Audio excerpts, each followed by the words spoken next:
like a bit of ignorance is bliss. Um, and our first investor was Bessemer, like our first outside venture investor was Bessemer, and Bessemer discovered us because a bunch of their portfolio companies use Tackle in order to enable their cloud go to market. And the first time we met with them, I remember Mike Drosh, who's on our board to this day. We had this whole conversation. He's like, "Wait, how many of our portfolio companies are your customers?"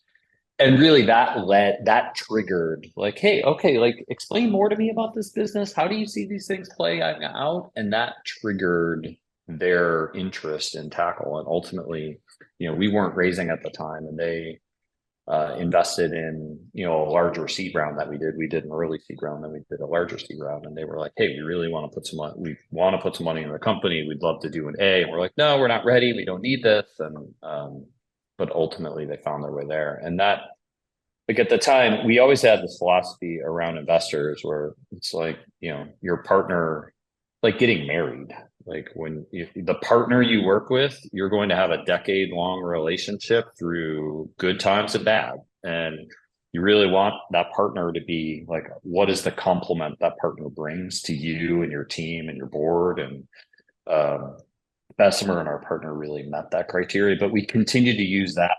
It was like the partner was first, the portfolio was second. Like when we looked left and right at the portfolio, did we feel like these were the kinds of companies that we wanted to learn with and learn from and be part of? So that like portfolio thinking was second, and then valuation was third. Like it's part of the puzzle, but over optimizing for valuation wasn't the priority for us. It was more like, let's do the right deals at the right time with the right partners and the right firms. And I mean, I feel really fortunate. I think we had this other part where as we went through stages, because we went from Bessemer to Andreessen led our B, and at the time when we were raising the B, we didn't need the capital. We hadn't spent a dollar of our A, but we're like, we were creating a new category and we didn't know what that was like.